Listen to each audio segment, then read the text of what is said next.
본장님 지역 커뮤니티 대표들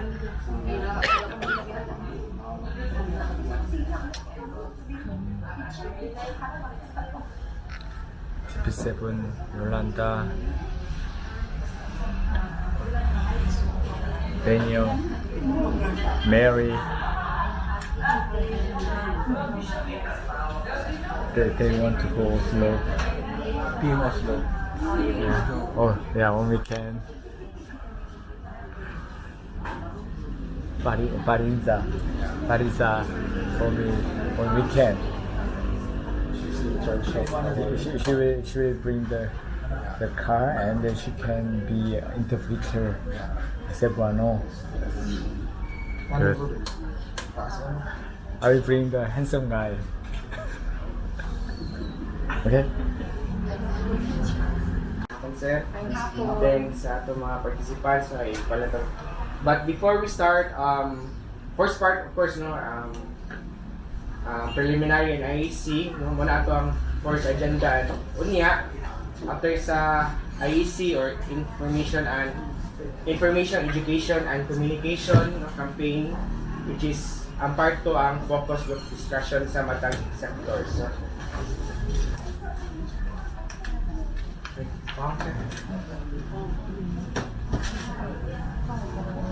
Ini ko bisiti.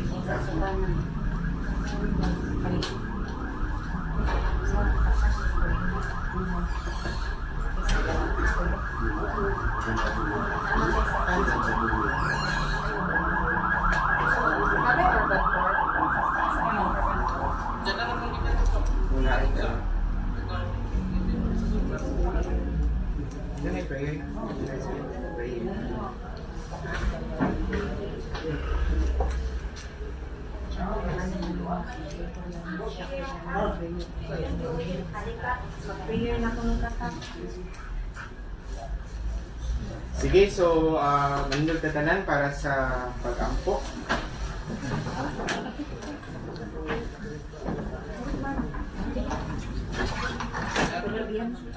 Okay, let us put ourselves to the presence of our Almighty God, and together we say, in the name of the Father, and of the Son, and of the Holy Spirit. Amen. Lord Jesus, salamat sa adlaw karon Lord, nga niadagatigom kami Lord, kaya naa kami mga bisita Lord, kaya nastay gusto pagkahisgutan para sa kaayuhan sa tanan Lord, o para sa kapsayan sa amo ang lugar o kalimpyuhan sa among lugar Lord. Kaluy kami sa kanunay Lord, nga unta Lord kami Lord, tanan magkasinabot kung unsa may para maayong tumo nga ihatag kanila diri sa among barangay Lord. Kining tanan among gipangayo pinagi sa ngalan ni Hesukristo. Amen. Sa ngalan samahan sa anak sa Diyos Espiritu Santo. Amen. Afternoon. Kita mag-undod sa katong may kalingkuran. So, first of all, ako acknowledge ang ato ang mga participants sa karong hapunan no. Labi na diri sa ato ang from the Urban Poor Association no, Adelina Kilobin. Thank you and Sir Jacqueline Urban sa kami, okay? From the Urban Poor. Sa Clean and Green Checker, more or less sa environmental, si Miss Janet. Kandagan, no? Okay, sa ato ang mga mangingisda, no? Fisher folks, Sir Gilberto Tunyakaw, o Gino Apas. Okay, may hapon, sir. Sa ato ang Kalipi, dua ka book member, si Rosalinda Ersan o Maria Glena Quijano sa Kalipi, no? Then, sa ato ang habal-habal, no? Sa representative sa ato mga transport, no? Si Rostico Tanyo, ito ba ni? Okay, so, ako po acknowledge ang presence sa akong mga kaubanan diri, no? Pasay Farm. Okay na siya, okay ba?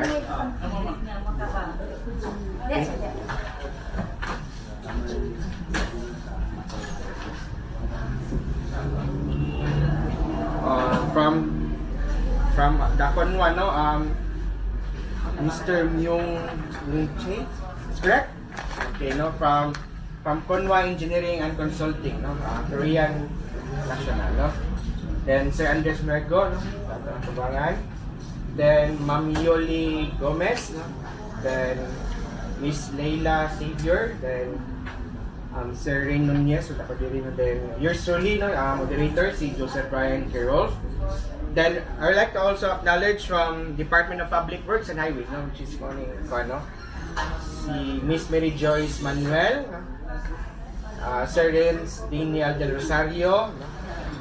And Fariza Ann Ropal, no? From DPWH Central Office, no? Dito sa Manila, Unified Project Management Office,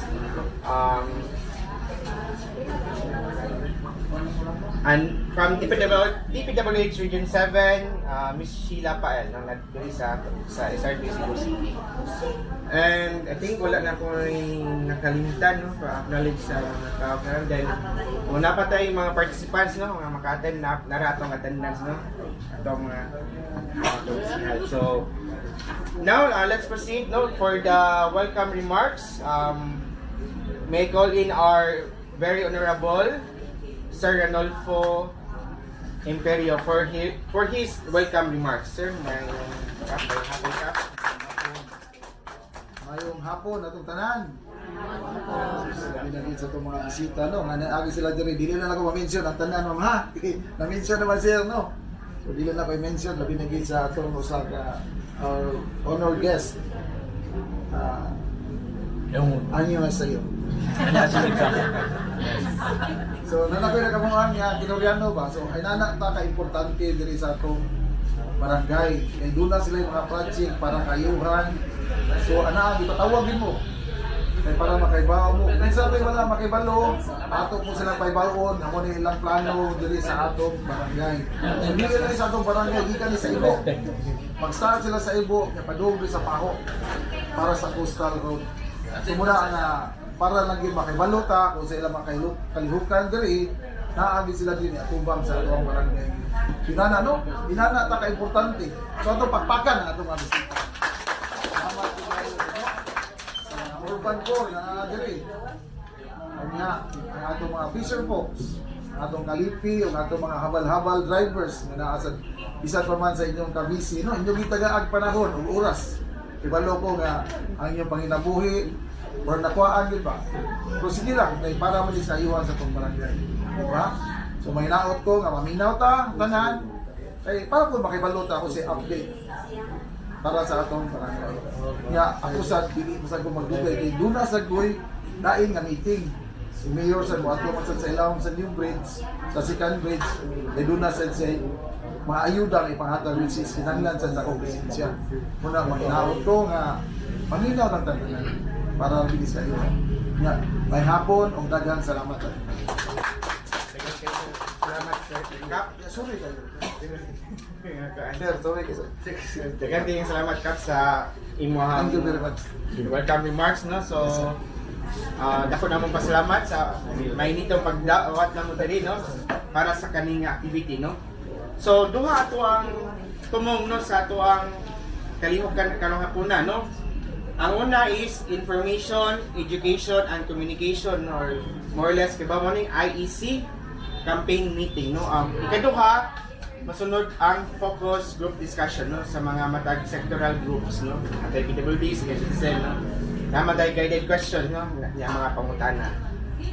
So, atong project is ang Lapu-Lapu Coastal Road Project. Familiar ng guro mani? Kadong naman ni, karon lang. Na, so, okay, so, aron makaibaw ta sa Tibok Project. For the project overview, may I call in Miss Mary Joyce Manuel for the project overview. A round of applause, please. So, good afternoon po everyone. I'll be presenting po the project overview. Next slide please.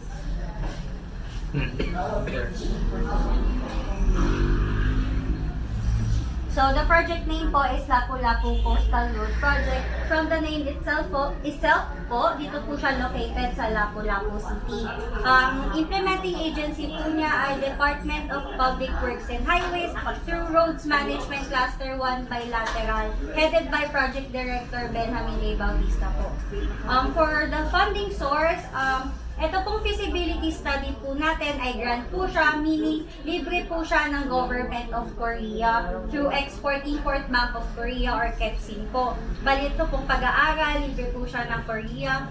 Then, para naman po sa detailed engineering design as well as construction, it is proposed po under Official Development Assistance or ODA. Next slide po, please. For the objectives po, ang layunin po ng proyektong ito ay para ma-address po ang increasing traffic demand and ma-relieve po ang traffic congestion by connecting po the 3 bridges. Yung 3 bridges po yun, ang first bridge po ang Sir Jose Menia Bridge, then yung second bridge po yung Marcelo Fernan Bridge, and yung upcoming Cebu Mactan Port Bridge po. Bali yun po yung tinutukoy na 3 bridges. As well as po ma-enhance po yung local connectivity and promote din po ang economic development through improved mobility in the area. Bali sa ngayong stage po, nasa feasibility stage pa po tayo. Nagsimula po siya noong December 2023 and ang target completion po niya ay on October of this year.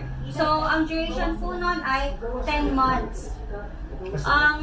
Under FS po, ang consultant po is ang Yushin Engineering Corporation and may kasamahan po sila ang Kyongho and ang Kyongdong. Para naman po sa environmental and social impact assessment, ang duration po niya ay 10 months din po. Ang consultant naman po ay Kunwa Engineering and Consulting as well as JH Sustain. Next slide po, please.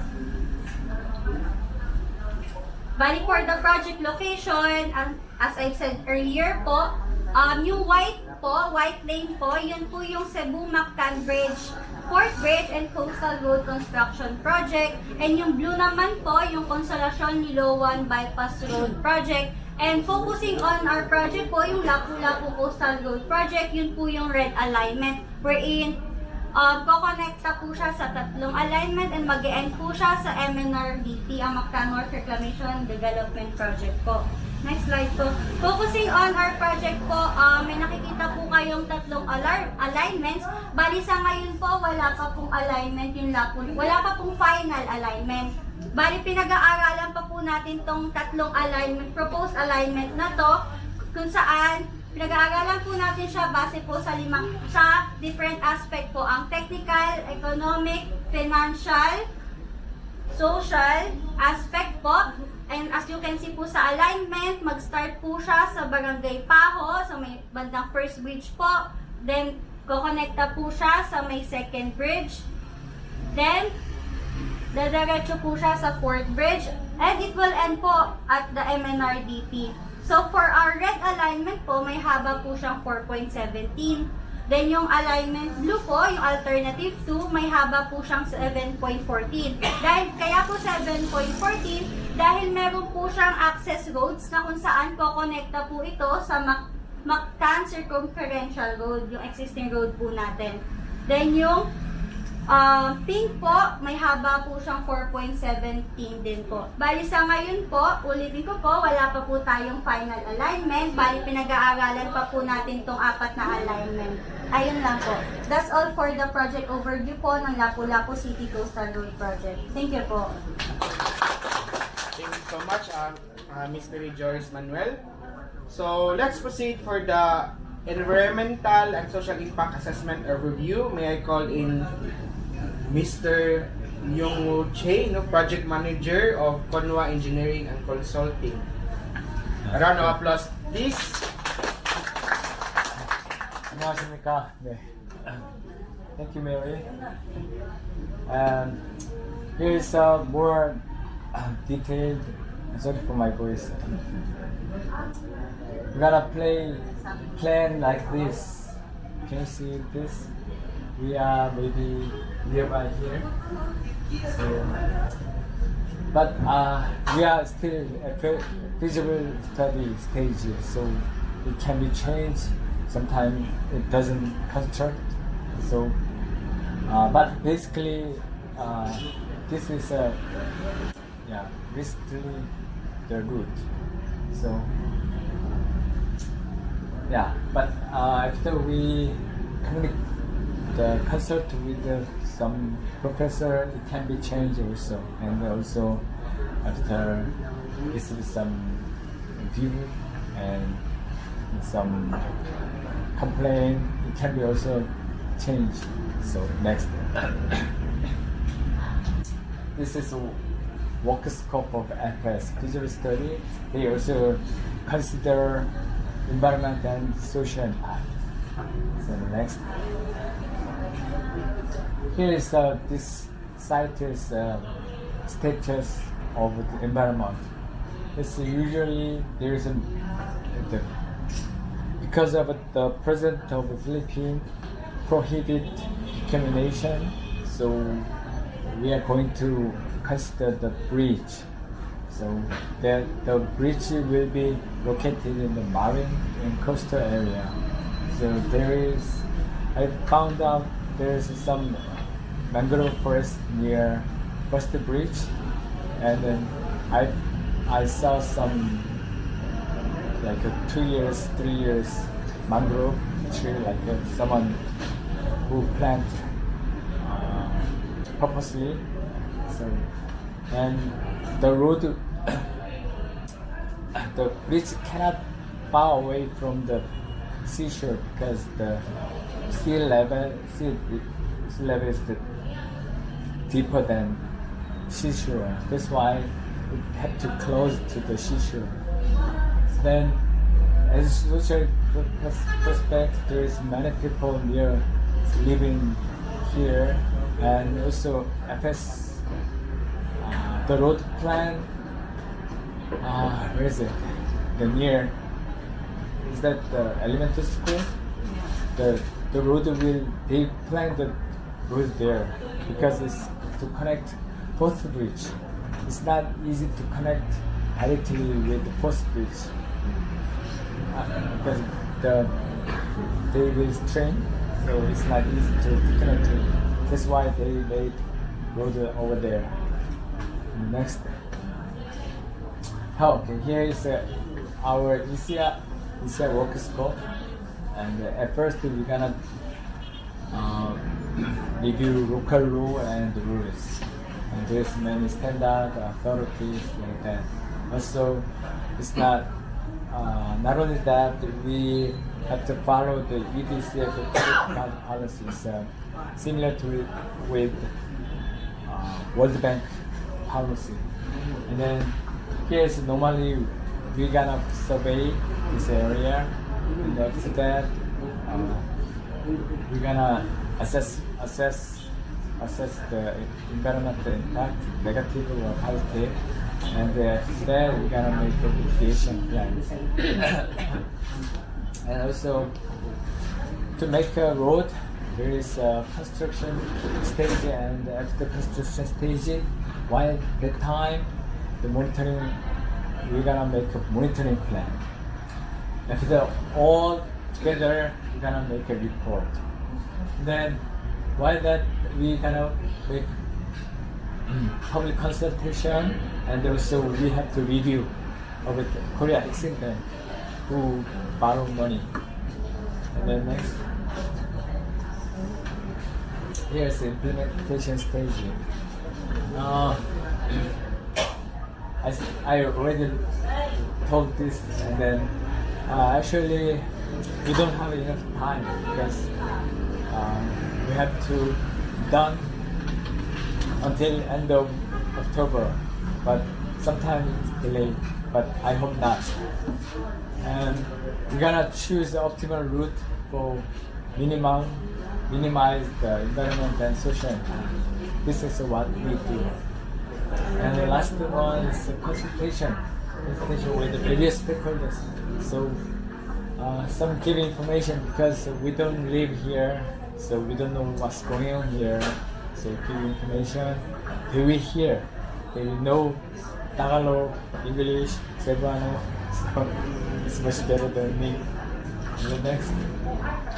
Okay, from here on, I'm gonna introduce Mr. Andres Nuevo. He's much better than me because he have good voice and he speaks Cebuano fluently. Okay, thank you. Thank you. mo no kay project ani mamutong highway over from First Bridge dito sa Ibo. So dito na din sa Ibo, dito na po din sa Paho. Ngayon na buntag hapon na sa Ibo. Tumon hapon yung subvention. So ang kinapagod as you can see in the screen ba din? Na EIE process. So patong i-mention ganina ni Sir Charlie na environmental impact assessment, i-present niya ang survey sa lugar, ano yung mga mahigop ng mga environmental kuan, katong mga mountains, something like that. Pero ang purpose ginataan ni Carol Dere is to get your idea, no? Or yung insights, yung concerns about the project. Okay.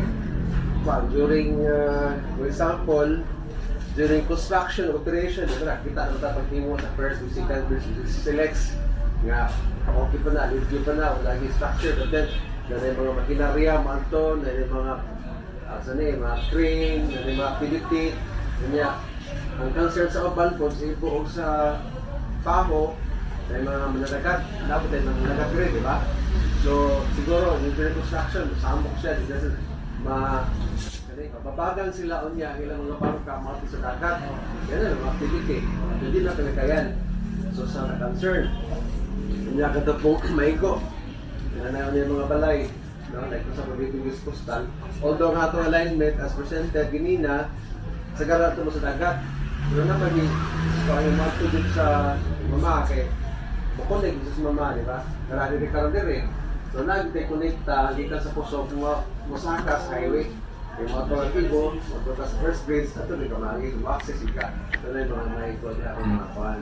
Ito mga panimalay.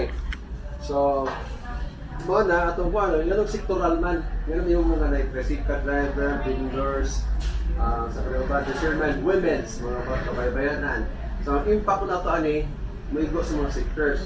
Like sa mga vendors, for example, kung may construction niya, di na niya sa kapamaligya.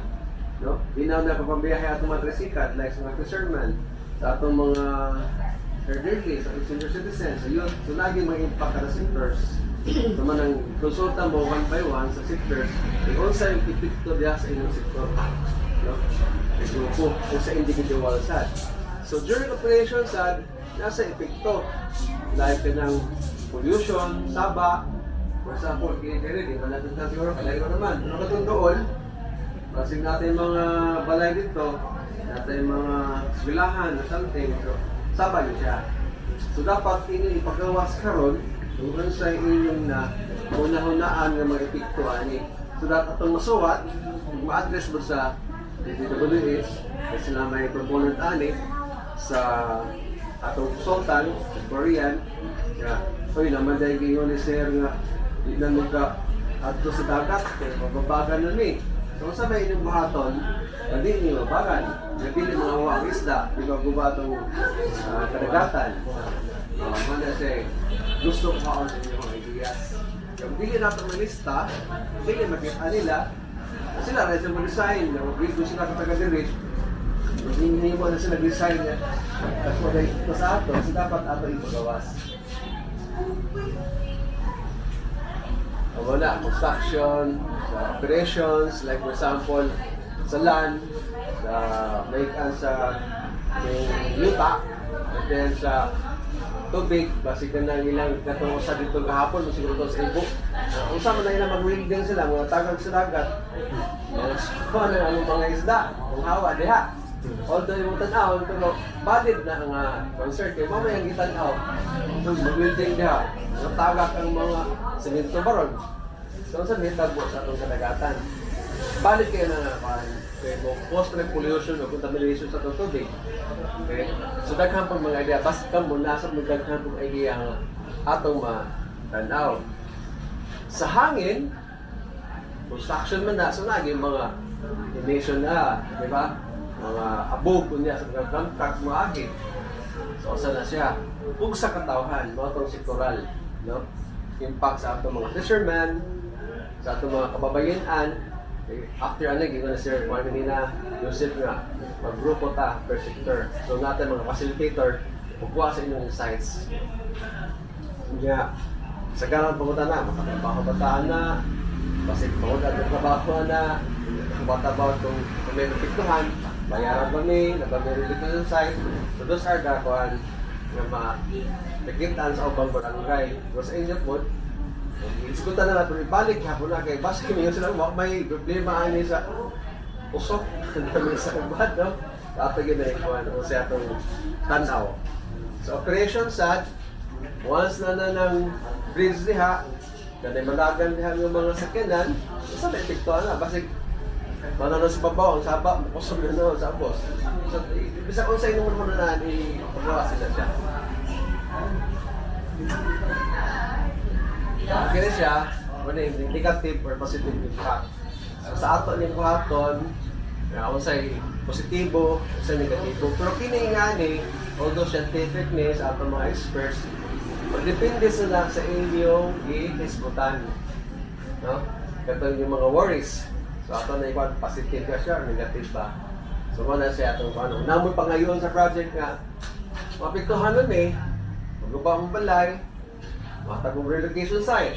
Kung hindi ba may bayaran? Ana. So mo na siya mga discussion, yung mga punto nga ato i-discuss. Ang positibo siguro, hindi na mag-traffic na din Kaya mo ba mas kasi mo minus siya din Kaya mga gusto ni Mayor akong butang kita dito, kuwan, coastal.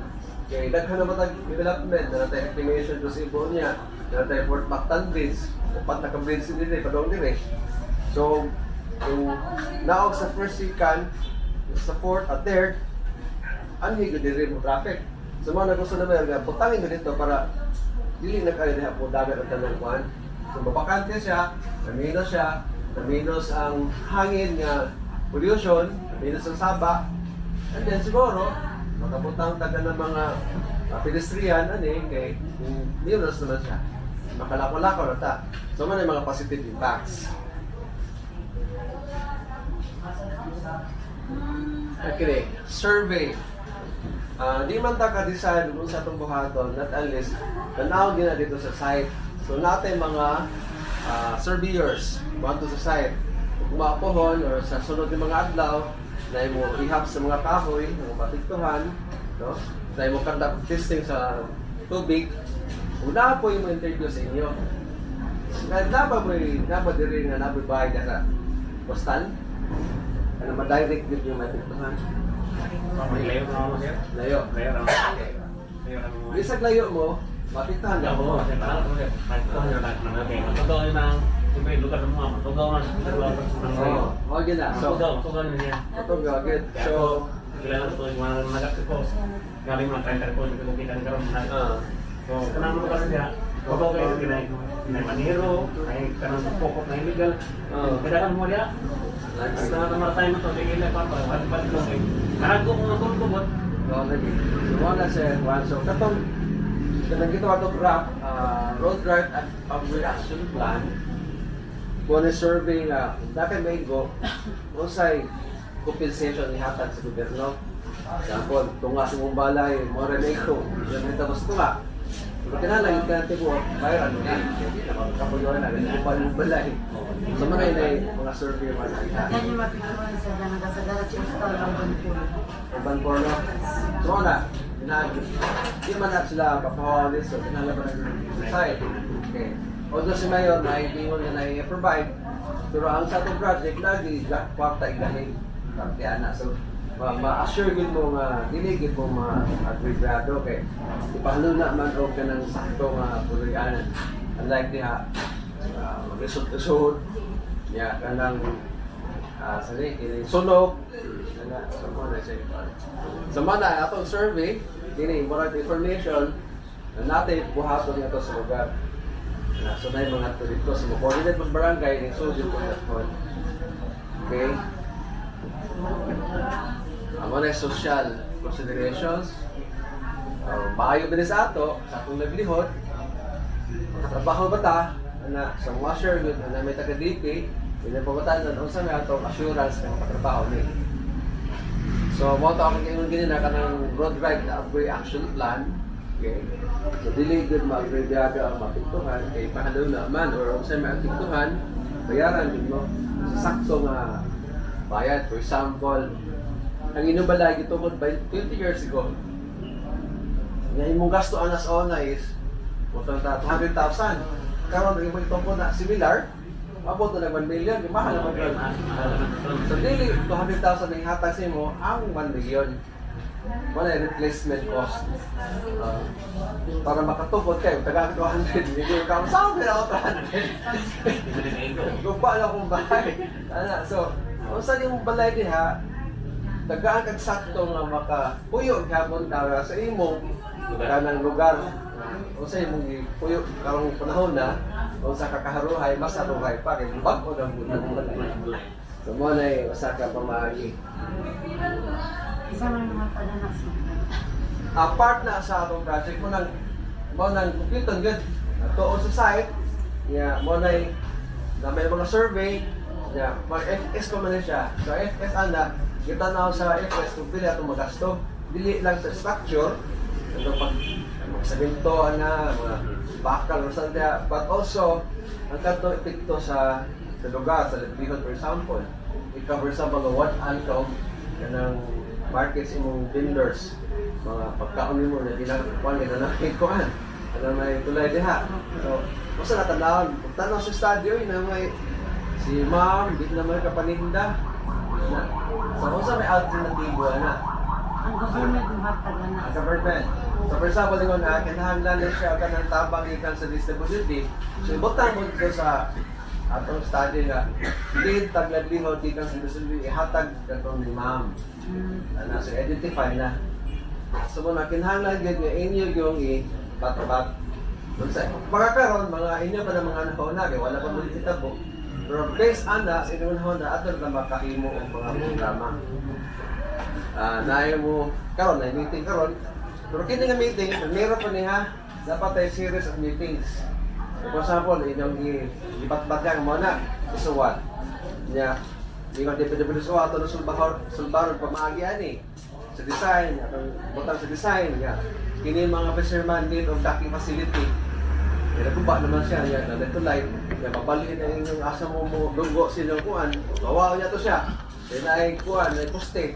Asa man ang alternative? Sabihin ka, sabihin ko ng sir, na. Sige, pagbalik na mag-order sir, na mong kuhan sa imong tupag sa imong pangutana. Nasa design. So magbalik-balik ka. Unlike sa uban sa una, ating sunod ang construct, wala yung konsultasyon. Hindi man ang mahimo kay takot man yung project, kaya taga Korea, funding, hindi na specify nga, kailangan din mong konsulta. So muna siya. So dahil mato sa lugar, pag-survey.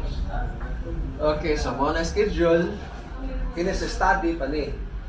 Kung mahuman na study within the year, wala yung dali ra study mo na. Pero ang usa ka pangutana na dalos ang maging magsugod. Kamo na yung pangutana sa nila. Ang sila yung mga okay, so daghang salamat. Ito si Sir Charlie.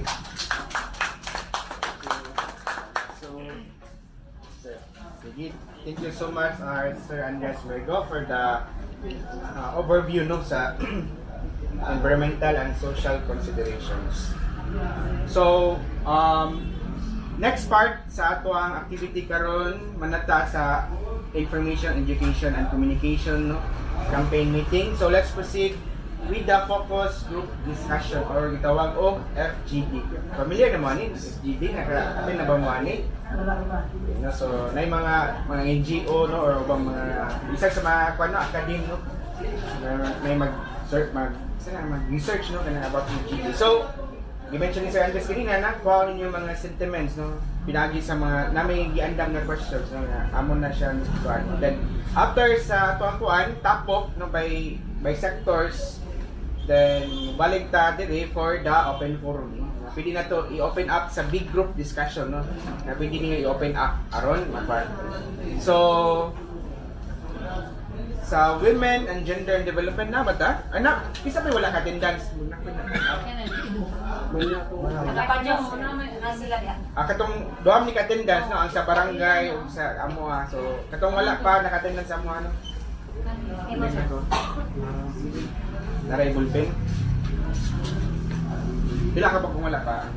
So natay women's? Nakakalipi. Kalipi no. So babay nan. So ang muda sa inyong kuan sa inyong FGD, no, magtapok mo as a small group, no, si Ma'am Yuli, no, Gomez na dito.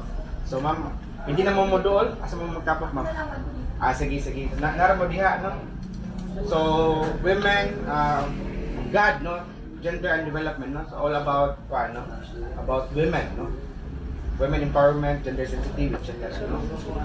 Next would be senior citizen. Nga ba tayo senior citizen? Wala, no? Pero na yung mga edad dili nga senior citizen na, no? Pero dili lang. Isa may presidente sa senior citizen president, wala, dili pa? Okay, no? PWD o sa mga youth, no? Sa labi na sa SK. So, si Miss Laila Xavier, may conduct sa FGD. Okay? Sa transport, sa itong habal-habal,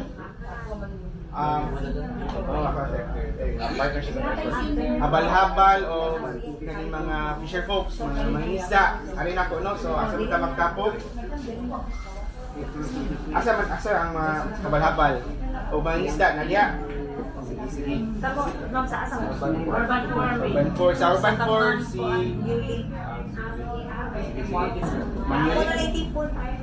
Sige. Okay. Sa Urban 4 Housing Community and Community Organization. Ay, ma'am. Sila na yung... Pwede na ikagawad, makapil, mas may mawala. Naro ba sila nila? Sige. So, nara tayong mga guided questions.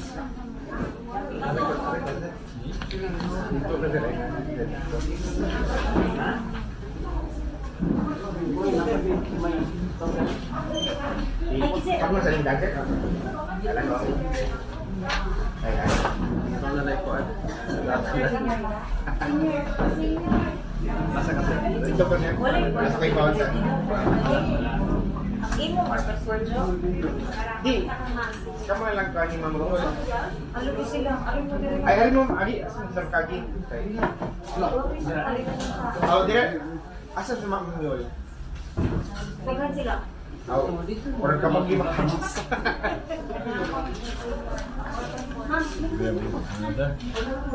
Diyan nila eh. Abi dyan. Kawas nila.